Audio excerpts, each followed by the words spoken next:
Hello and welcome to Around the Ice on Fancy and Frames. I'm JT with my co-host here, Aaron Tometich. Toast out tonight, and I've got a fantasy football draft here later on. So we're going to cruise through tonight's show as we had some scheduling conflicts that we just couldn't get totally around. But we're going to get through this one. We've done centers, we've done left wings, we've done defensemen. We're doing right wings tonight. Aaron, let's not mess around. Let's just jump right into it. Our top tier right wingers. Absolutely. And yes, and JT, if those listeners or those watchers, if you see JT's eyes dart around, it's an auction draft that he's running. So double duty for JT tonight, commish JT. So yeah, jumping right in though, again, I know you guys covered left wing. So these guys are all guys that are kind of on their tax return, they put right wing. So their primary position is right wing as we talk through these tiers, but really tier one that always stands out by itself. You got two names in there: Kucherov, David Pastrnak, the very definition of consistency. Kucherov, he arguably could have won the Hart Trophy probably 3 years in a row, if not for McDavid and McKinnon. Pastrnak, I don't know how he does it. We're really going to see what kind of a player we get. He's going to have no help around him. He's going to be playing with a bunch of AHLers this year in Boston. So we'll see how good the guy really is, but I have no doubt. I mean, these two guys, you can't go wrong with either one. These are clear first-round picks, especially right wing. Right wing, as we get through some of the tiers, we'll see it's maybe not as heavy as left wing, certainly not as heavy as center, but right wing has kind of picked up. They've picked up their game over the years. Yeah, and we usually kind of talk about this. This is totally dependent. If you're in a league where you have to play positions specific, right wing, left wing, center. Obviously, if you're in a forward position league where you can play centers and left and right wings all the same, it doesn't matter. So just keep that in mind as we're kind of going throughout the show. You know, some of these guys are gonna be like, "Oh man, he's like a little bit lower than he might be lower in this tier, but like overall, you might want to take him in front of some other guys just because it just depends." Kind of where these guys happen, what happens to them. But yeah, the right wing, a little bit less talent out there if you have to play right wing specific. So in those circumstances, you got to keep an eye on whether you need to think about maybe jumping on a right winger a little earlier than you would somebody else if you know you can fill out those other positions. So just to keep that in mind as we go through this show. Two guys I absolutely love. Pasa Kucherov has just been an absolute beast. And we talked about in last week's show, he might be on the number one line in all of hockey. Just an absolute stellar line there in Tampa. So he's a guy we definitely love. I tell you what, this tier 2 is loaded with guys I like, loaded with guys I want on my team every week. Mikko Rantanen, William Nylander, Mitch Marner, Sam Reinhart, all these guys, studs. Mikko in a new place. Nylander is one of my favorites. Toast knows I have him in a ton of league. He's another sweetener that I love out there. He really has picked it up. How he's going to do without Marner now in Vegas, and then Sam Reinhart, I feel like is just constantly the surprise. He's a guy that keeps giving us points when we're not expecting him to score as much as he's doing. He's obviously pushed himself up in the tier 2. Talk a little bit about these guys here in tier 2. Yeah, like you said, just kind of picking up where you left off there with Reinhardt. All the guy does is score goals and wins cups. I mean, he was, first year always a power play merchant. All his power play, all his goals came on a power play. So what? Second year, he got more 5-on-5. So he's really rounded out his game. I think he's moved up into that next level. Obviously, we're talking about a tier 2 level player here. Yeah, like you said, JT, Willie Nylander. We'll see how he does without Mitch Marner, but Mitch Marner in Vegas, I think that's going to really be a fantasy. I did not intend on pun here, but a gold, possibly a golden treasure there in Vegas for the Golden Knights. So, yeah, Mitchy Marner, we'll see how he plays with some of those big names in Vegas. A lot of people are picking Vegas out of the West, so we'll see what in that regard. If they're truly a kind of walk away, run right through the playoffs, run through the Western Conference and come out on top, we'll see. But certainly, if they're going to do that, they're going to need Mitch Marner to pick up his game and actually back check. But time will tell on that. So might be having some audio issues here, some connection issues. I'll move over to tier 3. Tier 3, this is going to be, might be a little controversy here with Tier 3. So Tier 3, again, these are compiled, these are put together by us, by Around the Ice, by Fantasy and Frames. So obviously this is all subjective, but these are, again, like JT was saying, kind of the Tier 2, that's the JT tier. I'd say the AT tier here is Tier 3. Matt Boldy, Travis Konechny, Cole Caulfield. We're going to go through some other guys in these other tiers. You might think, well, they can skate, they can hang with those guys, but Boldy jumps off the page at me. Now he does have the left wing eligibility. I know you guys talked about him last week. Not sure which he gets more ice time on, either the right side or the left side. But what you got to watch for these guys that have the two wing eligibility. He's in hockey. If you're a right-handed shot, which beer league hockey, I'm a right-handed shot. Well, if I'm skating on the left wing, that means I'm a shoot first guy. So I go into the play where the play is, let's say the center brings the puck in every time, it's on my backhand. So what I'll do in that situation is I'll turn myself around and open up for a one-time pass or a one-time whatever and face the play. So it's on my forehand. I'm going to shoot. Reverse is for the right winger. So the left-handed guy playing the right wing, like say a Patrick Kane, plays that right wing position, but he's a left-handed shot, he's going to open himself up. That's like Ovi. He's a right-handed shot, but he plays the left wing. So a guy like Boldy, just if his tendency is to go to one way or the other, or if he's getting more ice time, you can look at that. Is he a pass first guy or a shoot first guy? So just one of those little things to keep, if you're deciding between a Matt Boldy or Travis Konechny,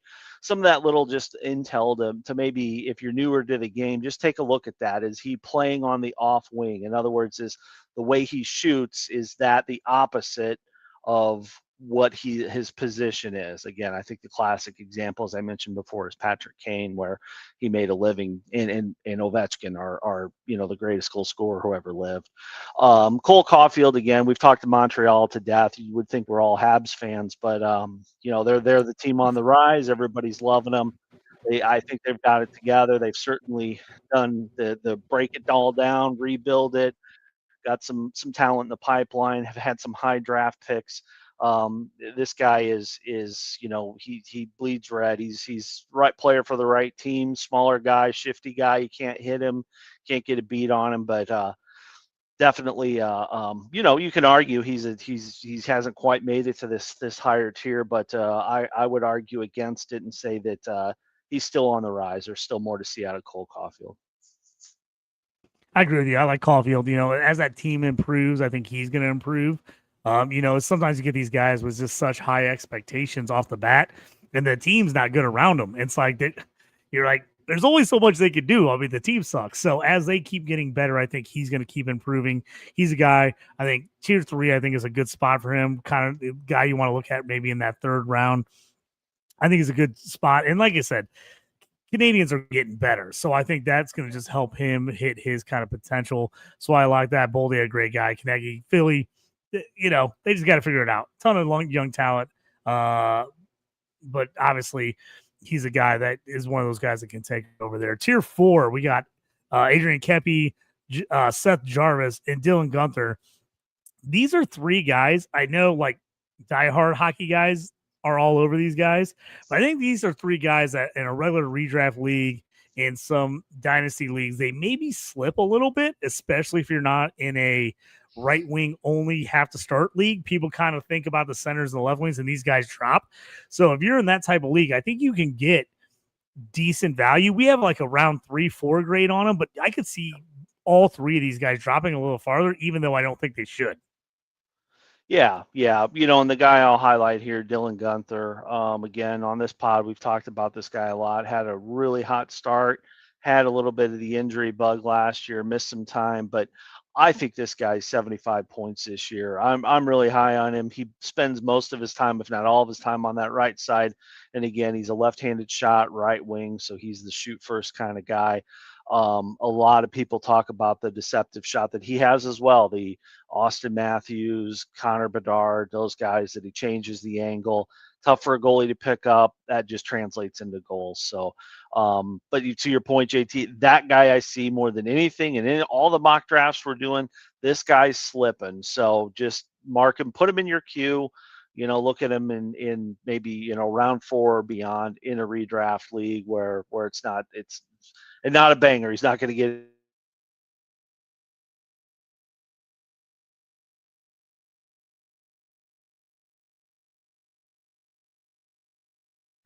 five. So tier 5, and again, tier 5, tier 4, 5, and 6. The line kind of blurs a little bit here. So some of these guys we're going to be talking about kind of. And we've just got we've got a couple of guys. Actually, added a third guy in this tier 5. But tier 5, we've got Timo Meyer. Say what you will about him. Now, he's got eligibility on both sides. Again, it's one of those guys. Watch where he's playing. Watch where he picks up his ice time. Injury bug seems to bite him every year. He doesn't really, play the full 82, but when he does, he's very, very effective. New Jersey Devils. Hopefully, the whole team gets hit by the injury bug, but hopefully this guy can keep it together and give us a full season.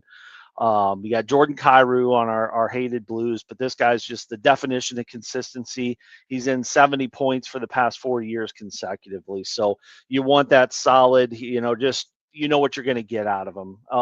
Blues are definitely, joking aside, as much as we hate him as Blackhawks fans or as Red Wings fans or whatever, you look at that team on, again, one of the teams that are kind of on the way up, especially with the talent that they've added over the past couple of years and the draft picks that are ready, NHL ready. Last guy that's not on our shared list here, JT, but I just thought I'd mention him, Zach Hyman, Edmonton. He had a pretty devastating injury into the year last year. Don't know I think that's going to may bleed into the regular season. Not 100% sure on that. I didn't check his health status now, but he was the recipient of skating with McDavid, with Draisaitl, quick hands. He's, anybody could score. Yeah, well, maybe not. The guy's quick. He's good on the inside. He gets in the blue paint, gets in the tough spot. I think it was a knee that he blew out. So it wasn't even like it was his back or somebody was taking a beating in front of the net, which he does, but he's a big body guy. He can handle it. Let's just hope that the health is there this year, because he's one that probably this tier list last year, he's probably tier 2 based on his stats from the prior year. But sometimes that, you got to give it at least a 3-year span here before you get too crazy on these guys. So he did slip a bit. Yeah, and I like Meyer here. I mean, he originally, when he got moved over to New Jersey, he thought, oh, this can be great for him, and it was terrible. He couldn't figure out where he fit in. He wasn't taking these shots. I think he's gonna finally figure that out there. So I like him. Kyrou's a great guy. Me and Toast had to move him in a salary cap league because he got a huge contract, and so we had to trade him because we were out of money. So that sucked. But he's a good guy, young player on an up-and-coming offense. Like you said, the Blues offense has gotten much better over the last 2 years. I think it'll be improved again this year. Tier 6, talk a little bit about, these guys. We've obviously got some of the Russians in here. Toast will be talking for an hour if we had him on here right now, talking about Marchenko and Mishkov, Dorofeyev. Is that how you say his name? Yeah, you got it. Yeah.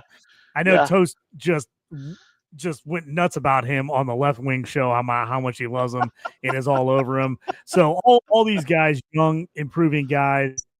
What do you have to say here? Just go out and buy the Russians?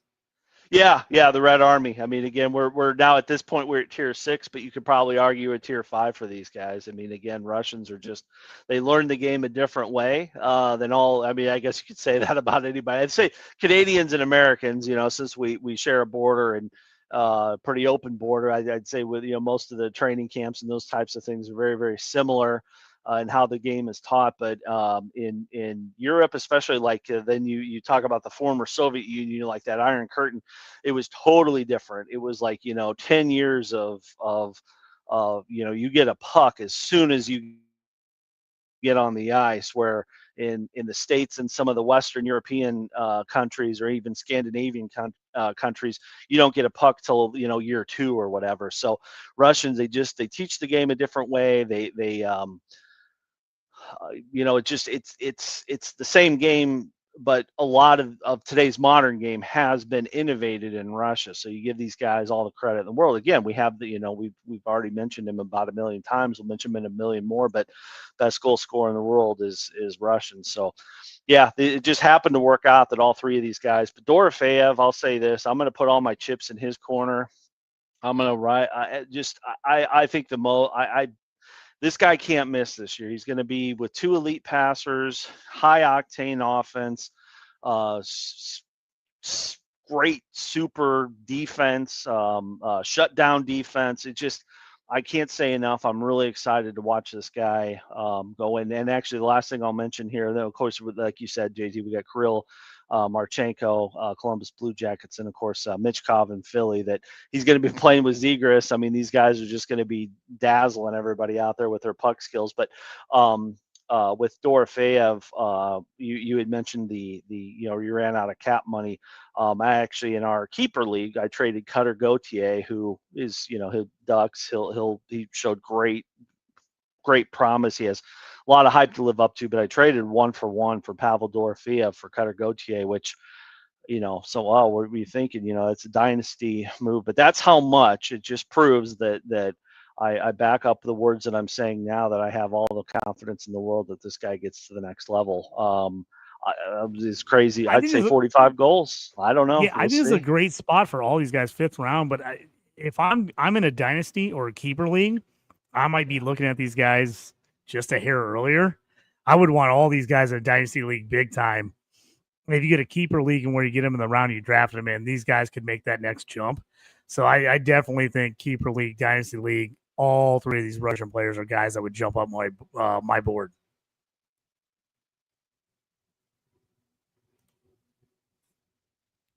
Moving on now to tier 7 here. Coming through, we've got Bryan Rust, Patrick Kane, Martin Necas, Lucas Raymond, and J.J. Pereira. Obviously gotta love Kane and Raymond, my two Red Wings players here in tier 7. Round 6 through 8 is kind of where we're guessing these guys are going. That's kind of where we're taking them. I like Kaner this year, another year back from the injury. Another year in Detroit. I love it. I think Lucas Raymond is just getting better and better, especially in points leagues. I really like Raymond. I just think this offense is starting to get it together. He's getting more power play time, so he's definitely a little more in the mix. What about these other guys? What do you think about Russ, Necas, and Peterka? Yeah, again, and I've talked about Marty Necas probably enough to fill a book. I'm real big on this guy. He was, shuffled around a little bit. Now he plays in Colorado. So again, benefit of playing with a guy like McKenna and a guy like McCarr, Rotman, or so I expect more from Marty Necas. I think he's finally got the spotlight, and he's certainly earned his spot there. Bryan Rust, again, this guy, it's arguable that he may have fell off the whole tiering system. I did slip him in there. He had a great year last year. There's potential for this guy to kind of fall off the table, as they say, in terms of a stat drop. Time will tell. The only unknown and the only reason this guy made one of the tiers is 87 is Sidney Crosby and his miraculous longevity in this league. So if he's his main winger, which these two guys play great together, they played together for years. You got to throw credit to this guy. He's been there through thick and thin, getting a little longer in the tooth there. But again, a guy that you're talking about, you're almost getting to the double digit rounds now. Definitely worth taking a flyer on. And then the kind of, I don't know what you want to say, maybe the dark horse in this group, J.J. Peterka, who had an outstanding year in Buffalo last year. I think it was 50 points, maybe 25 and 25, or no, he actually had a few more assists than that. But he's going to play on that high octane offense in Utah. He did get traded, didn't want to be in Buffalo. Again, it's going to be one of those guys, kind of like Dorofeyev, where I'm putting a lot of stock into him. I think this is his last year was his breakout year. This will be what solidifies him into that conversation of next level for his ability. So excited to see that. kind of last minute threw him here on a tier. You could argue like an Alex Tuck in Buffalo who stayed in Buffalo. You could probably argue a Brock Besser in this tier, but Brock Besser, Vancouver, I just don't like anything about Vancouver right now. I'm kind of down on them after the coach left. And, it just was odd to see Rick Tocchet walk away from that, especially after, kind of stomping out some of the drama. There's something else there that we're missing that we're not being told. And that makes me nervous when it comes to fantasy. I want a sure thing. I want those 3.5 points per game.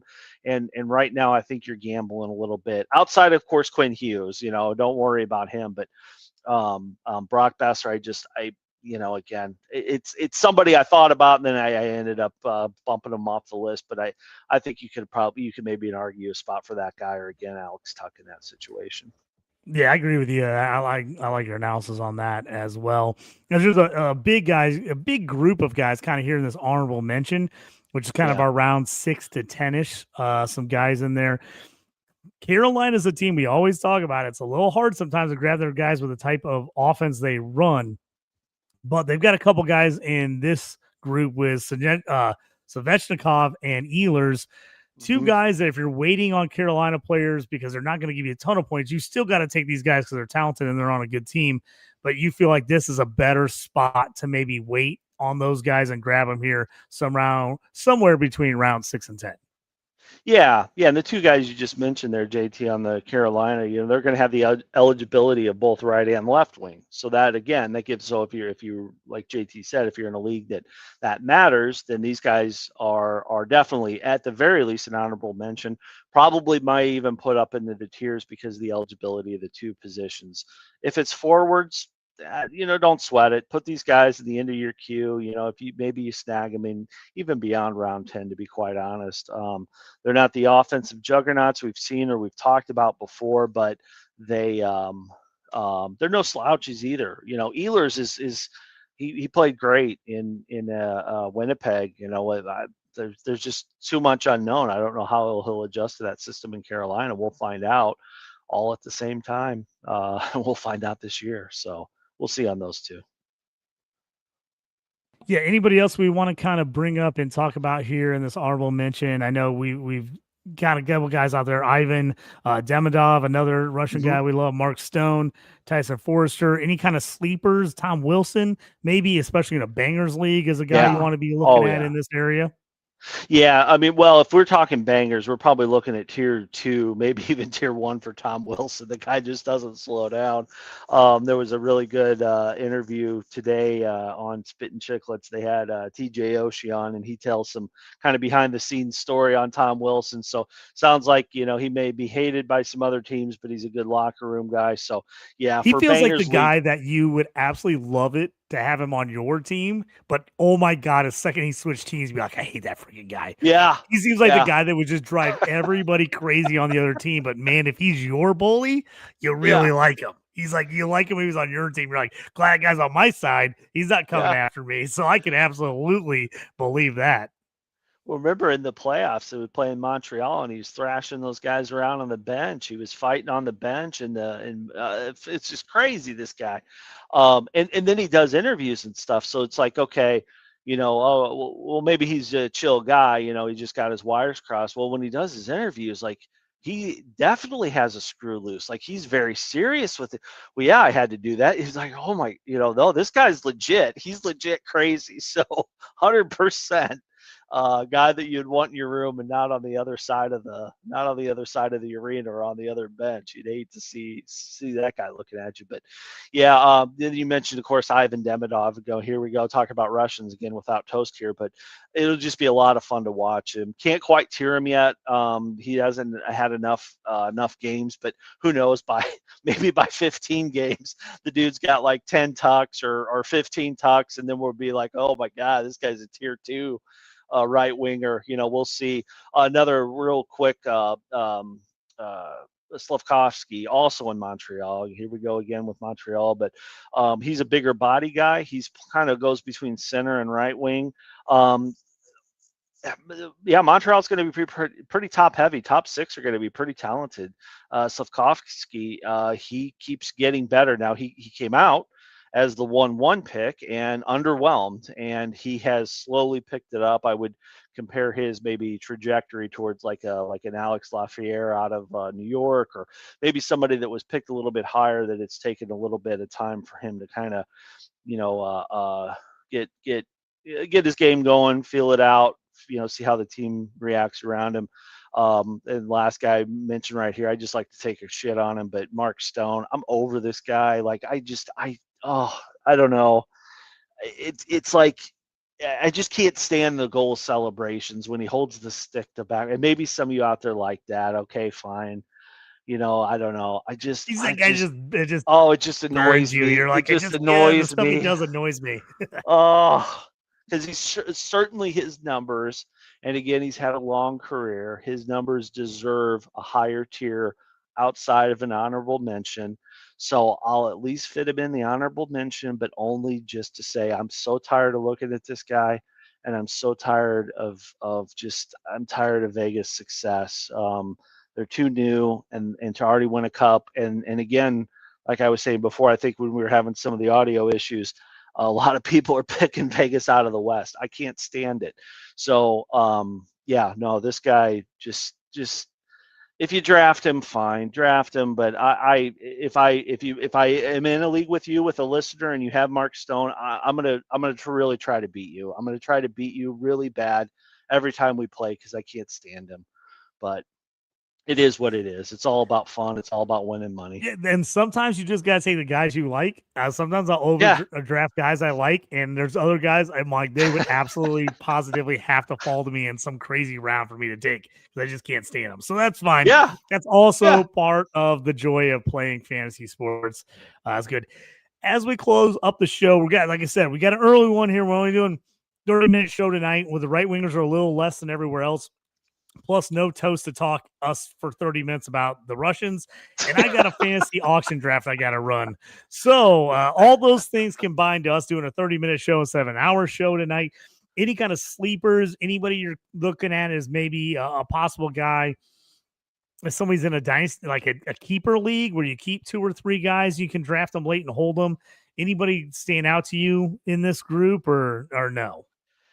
In this group, sleeper guy, we didn't mention him at all. I didn't put him in any tiers, but I'm saying 90 points or more. So it's going to be like, whoa, that's a tier 2 guy, Jesper Bratt. He's going to be healthy all year. I saved him just for this point, just in case we ask for what's a guy that sticks out. He gets overlooked. He's a boring guy. He doesn't hit. He doesn't block shots, but he does get out there, and he's playing with high-level talent. If Timo Meyer and Jack Hughes and all those guys in New Jersey can stay healthy, this is a guy that is the number one beneficiary of that, and he's a hell of a player. He's very talented, very overlooked. A lot of people, I've never seen the guy go in the second round. He probably deserves to at least be recognized in that second round. So by far, and again, we've said it a million times. If your right wing is a strict position, and that's one of the requirements, look to that guy as your 1A right wing, and nobody's going to touch this guy. I'd say probably till after round 4. Then you snatch him up, and then you'll say, "Gee, thanks around the ice. I just made $400 off this move." So you're welcome in advance. But yeah, I'd look at him. He's an incredible player. I think he'll have a great year this year. I absolutely love that call. Yeah, a guy that is a team that kind of gets overlooked, and a player that kind of gets overlooked and ends up scoring anyway. Fantastic there. That's going to do it for us tonight here on Around the Ice Fantasy and Frames. We're not too far along from hockey season getting here, so stick with us. We're going to be giving you more hockey advice as we lead up to the season. We'll be doing some more fantasy drafts, some mock drafts for you guys to kind of get a look at how and where guys are going, where to take them, all that good stuff. And then, of course, we're going to have our betting segments. We're going to get into the money again this year like we did last year.